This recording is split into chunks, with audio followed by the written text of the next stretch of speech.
عورت جو ہے اس درد کے وقت بہت ہی زیادہ فرسٹریٹ ہوتی ہے، بہت تکلیف دہ ہوتی ہے، تکلیف زدہ ہوتی ہے، اس قدر کہ موت کے وقت ہونے والی تکلیف سے تھوڑی سی کم تکلیف بچے کی ولادت کے وقت ہوتی ہے ایک عورت کو۔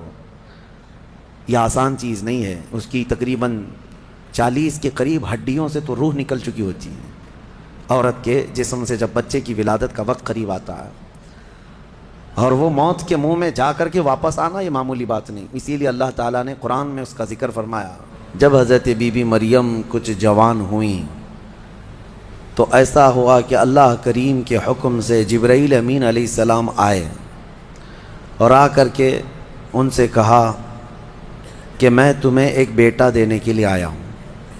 تو حضرت بی بی مریم گھبرائیں، کہا انی اعوذ بالرحمن منک ان کنت تقیا، اگر تو نیک آدمی ہے تو دور ہو جا، میں اللہ کی پناہ مانگتی ہوں تجھ سے، مجھے آج تک کوئی مرد نے چھوا تک نہیں ہے۔ تو پھر حضرت جبرائیل نے کہا انما انا رسول ربک لاہب لک غلاما زکیا، میں تو تیرے رب کا فرشتہ ہوں، تیرے رب کا قاصد ہوں، بھیجا ہوا ہوں، اور تجھے ایک بیٹا دینے کے لیے آیا ہوں۔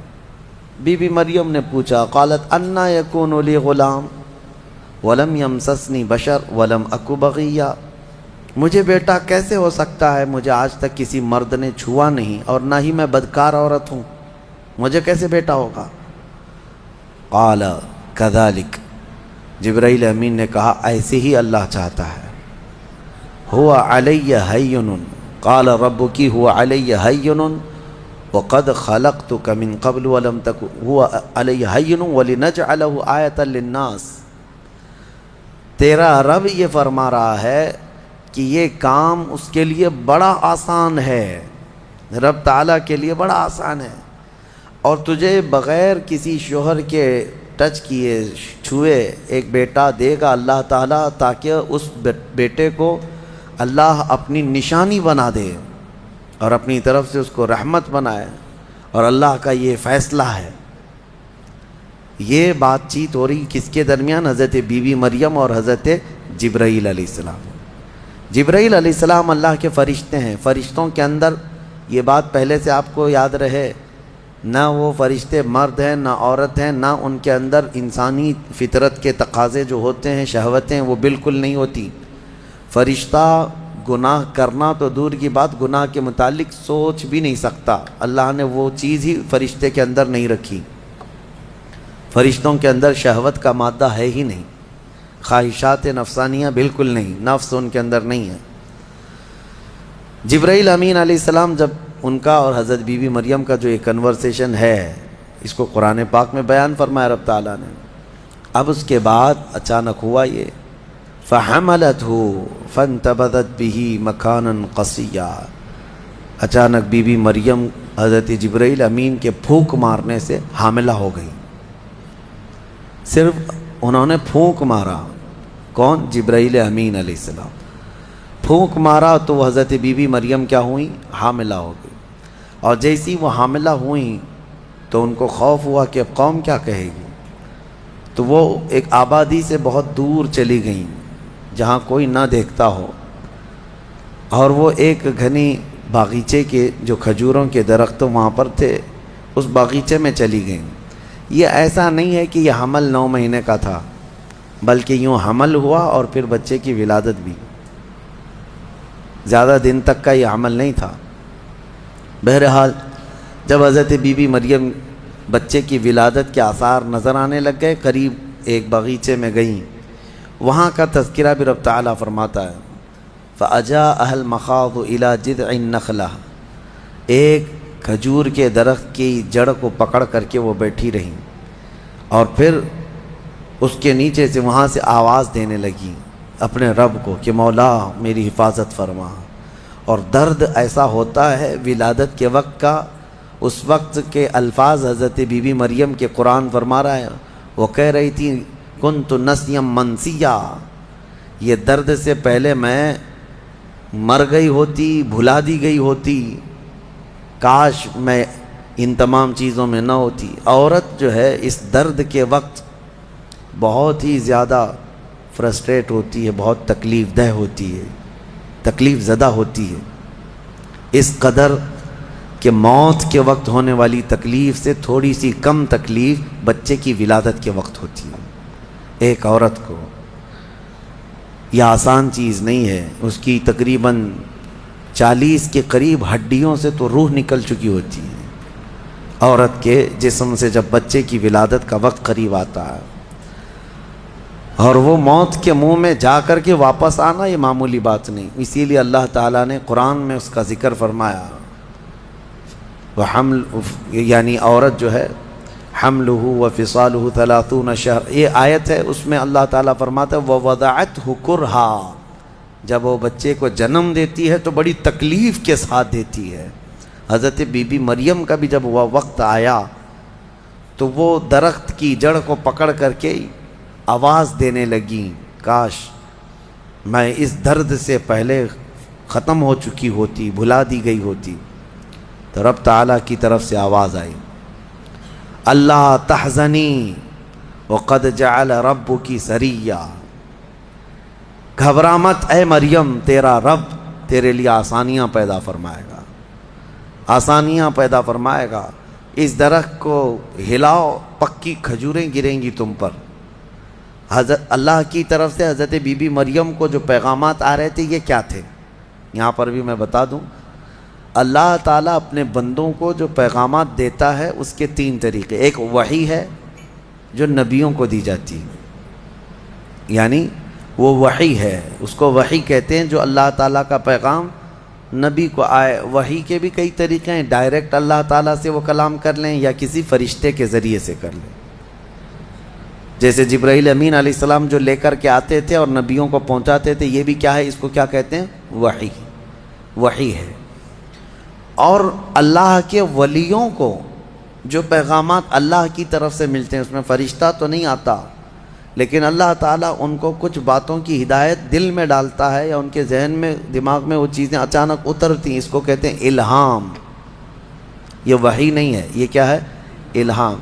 اور عام مومنین کے دلوں میں بھی اللہ ہدایت ڈالتا ہے، آپ کو خود بھی کچھ چیزیں سمجھ میں آ جاتی ہیں، یہ صحیح ہے، یہ غلط ہے، یہ اللہ کی طرف سے دی ہوئی ہدایت ہے، اس کو القاء کہتے ہیں۔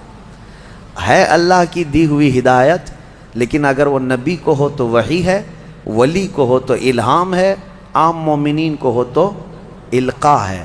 اور کچھ کافروں کو بھی ہوتی ہے، کافروں کو جو چیزیں معلوم ہوتی ہیں اس کو استدراج کہتے ہیں، یعنی وہ بھی کچھ چیزیں معلوم کر لیتا ہے۔ بہرحال یہ ایک الگ بحث ہے۔ حضرت بی بی مریم کو یہ الہام اللہ کی طرف سے تھا۔ اللہ تبارک و تعالیٰ نے ان کو فرمایا کہ درخت کی یہ جڑ کو ہلاؤ، پکی کھجوریں گریں گی۔ کھجوریں گریں تو اللہ کا حکم ہوا فکلی وشربی وقری عینا، کھاؤ پیو اور اپنی آنکھیں ٹھنڈی کرو۔ درد زہ اس کو کہتے ہیں، بچے کی ولادت کے وقت ہونے والا درد۔ قرآن کے اعتبار سے اس درد کے وقت عورت کو کھجور کھانا چاہیے، کھجور سے افاقہ ہوگا، کیونکہ قرآن میں اللہ نے بی بی مریم کو یہ عطا فرمایا۔ وہ کھجوریں کھائیں اور اس کے بعد اب جو حکم تھا اللہ کا وہ کیا تھا، فَإِمَّا تَرَيِنَّ مِنَ الْبَشَرِ أَحَدًا فَقُولِي إِنِّي نَذَرْتُ لِلرَّحْمَنِ صَوْمًا، اگر کوئی آدمی تجھے نظر آ گیا بچہ ہونے کے بعد، بچے کو دیکھ کر کے کوئی بھی اگر تم کو نظر آیا تو بات مت کرنا کسی سے۔ اس وقت چپ کا روزہ ہوتا تھا، یعنی خاموشی کا روزہ، ہماری شریعت میں نہیں ہے، لیکن پہلے کی شریعت میں چپ رہنے کا روزہ بھی ہوتا تھا، یعنی وہ جو ٹائم ہے اتنے ٹائم تک کسی سے بات نہیں کریں، یہ ہونا چاہیے، لیکن ہماری شریعت میں نہیں ہے۔ کاش یہ روزہ عورتوں پر ہو جاتا، بہت سارے لوگ محفوظ ہو جاتے ہیں۔ خیر، حضرت بی بی مریم کو کہا گیا کہ چپ کا روزہ رکھنا، اور کوئی بھی اگر بات کرے تو اشارہ کرنا اپنے بیٹے کی طرف کہ اس سے بات کرو، میں آج چپ کا روزہ ہوں، یعنی وہ اشارہ لوگ سمجھ جاتے تھے کہ روزہ ہے۔ تو حضرت بی بی مریم وہاں جب پہنچی تو درد زہ کے بعد حضرت عیسیٰ علیہ السلام پیدا ہو گئے۔ وہ ایک پتھر پر جلوہ بار ہوئے، اور جیسے ہی پیدا ہوئے حضرت عیسیٰ علیہ السلام وہ پاک صاف تھے، کوئی دایا نہیں، کوئی نرس نہیں، کوئی نرسنگ ہوم نہیں. یہ اللہ تعالیٰ کی قدرت تھی. ایک صحیح سلامت بیٹا، اور وہ بھی اللہ کی نشانی بنانی تھی بغیر باپ کے. حضرت عیسیٰ علیہ السلام پیدا ہوئے اور حضرت بی بی مریم اپنے بیٹے کو اٹھائیں اور لے کر کے چل پڑیں ایک ہی دن میں، جس کو کہتے ہیں زچہ عورت، یعنی جس کا بچہ ہوا ہوتا ہے وہ عورت کمزور ہو جاتی ہے. لیکن حضرت بی بی مریم اپنے بیٹے کو اٹھائیں اور چل پڑیں. جیسے ہی وہ بستی کی طرف آنے لگی، ان کی گود میں بچہ تھا. لوگوں کی نظر پڑ گئی، کوئی ادھر ادھر چیمی گوئیاں شروع ہو گئیں، باتیں کانا پوسی. لوگ جمع ہوئے اور پوچھنے لگے، یا اخت ہارون ما کان ابوک امرأ سوء وما کانت امک بغیہ. اے مریم، تو تو بڑی پاک خاتون ہے. اخت ہارون کہا جاتا تھا پاک عورت کو. تو تو بالکل ہارون کی بہن کی طرح ہے. تو نے یہ کیسے کر لیا؟ نہ تیرا باپ بدماش تھا، نہ تیری ماں بری تھی، یہ کہاں سے آ گیا تیرے اندر بچہ؟ فاشارت الیہ، بی بی مریم نے اپنے بیٹے کی طرف اشارہ کیا، اس سے بات کرو، میں آج چپ کا روزہ ہوں. لوگوں نے کہا، قالوا کیف نکلم من کان فی المہد صبیا، ہم اس سے کیسے بات کریں جو گود میں بیٹھا ہوا ہے؟ گود کے بچے سے بات کریں گے؟ تو اشارہ اس طرف کر رہی ہے. تو لوگ ابھی یہ بات چیت کر ہی رہے تھے، گود میں سے ہی حضرت عیسیٰ علیہ السلام بول پڑے. قال انی عبد اللہ آتانی الکتاب وجعلنی نبیا وجعلنی مبارکا اینما کنت واوصانی بالصلاة والزکاة ما دمت حیا وبرا بوالدتی ولم یجعلنی جبارا شقیا والسلام علی یوم ولدت ویوم اموت ویوم ابعث حیا. یہاں تک کا کلمہ عیسیٰ علیہ السلام نے گود میں ہی کیا. کیا کہتے ہیں؟ اے لوگوں، میں اللہ کا بندہ ہوں، انی عبد اللہ، میں اللہ کا بندہ ہوں، اور اس نے مجھے نبی بنا کر بھیجا ہے. حضرت عیسیٰ علیہ السلام کو گود میں ہی نبوت ملی ہے، گود میں نبوت ملی ہے. اس نے مجھے نبی بنا کر بھیجا ہے. صرف نبی نہیں، وجعلنی مبارکہ، اور مجھے برکت والا بنا کر بھیجا ہے. اور پھر مجھے اللہ نے یہ حکم دیا ہے میں جہاں کہیں پر بھی رہوں نماز قائم کروں، زکوٰۃ دیتا رہوں. جب تک میں زندہ رہوں نماز قائم کرتا رہوں اور زکوٰۃ دیتا رہوں، ان کی امت کی اور ان کی شریعت کی جو نماز رہی. اور پھر اللہ نے مجھے حکم دیا ہے کہ میں میری ماں کا فرما بردار رہوں اور اس کا نافرمان نہ رہوں. اور پھر آخری والا جملہ تو بہت امپورٹنٹ ہے ہم سنیوں کے لیے، جو عیسیٰ علیہ السلام نے کیا. عیسیٰ علیہ السلام کی ولادت کا دن، جیسے کہ آج پوری دنیا میں کرسچن بھی مناتے ہیں 25 دسمبر کو، کرسمس جو مناتے ہیں، الگ الگ روایتیں واللہ عالم جو بھی ان کی پیدائش کا دن رہا. لیکن عیسیٰ علیہ السلام کا یہ جملہ بڑا امپورٹنٹ ہے. آخر میں اپنی گود میں انہوں نے کیا کہا؟ والسلام علی یوم ولدت ویوم اموت ویوم ابعث حیا. کہتے ہیں مجھ پر اللہ کی سلامتی ہو جس دن میں پیدا ہوا، جس دن میں پیدا ہوا، اور جس دن میں انتقال کروں گا، اور جس دن میں اٹھایا جاؤں گا، وہ سب ان سب دنوں پر اللہ کی سلامتی ہو. عیسیٰ علیہ السلام جس دن پیدا ہوئے وہ سلامتی والا دن ہے، تو 12 ربیع الاول کیوں نہ سلامتی والا دن؟ میرے آقا صلی اللہ علیہ وسلم جس دن پیدا ہوئے کیا وہ سلامتی والا دن نہیں ہے؟ اور ایک نبی خود اپنی ولادت کے دن سلام بھیج رہے ہیں، اور یہاں کروڑوں امتی اپنے نبی کے پیدائش کے دن سلامتی بھیجیں، تو یقیناً یہ قرآن کے حکم کے مطابق ہے. بہرحال یہاں تک بات ہوئی. اب چپ ہو جانا چاہیے. بچے کی زبان سے جب یہ باتیں سن لی، یہ معجزہ نہیں تو اور کیا ہے؟ اس کے بعد عیسیٰ علیہ السلام ایسا نہیں کہ گود میں ہی بولتے تھے، بس اتنا بولے اور خاموش ہو گئے. پھر جب بولنے کی عمر آئی بچوں کی، تب آپ پھر بولنے لگے.